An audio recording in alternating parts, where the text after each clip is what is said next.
in consulting we call it the sexy work, right? And I'm like, this, what am I doing? I'm formatting slides. And I did it with that arrogance to say, what is this? This is such menial work.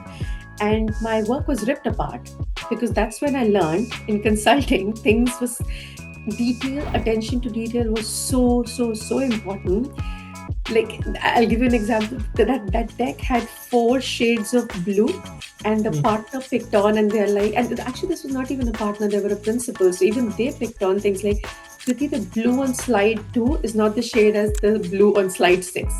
And things like font sizes, the number of font sizes that need to float on a slide, right? I had Mm. so many going on, and having animation and whatnot, the color themes. And I was like, and that's when it hit me that I thought this work is really simple, and I was being the princess to say I'm not going to do this work, but I couldn't even do that.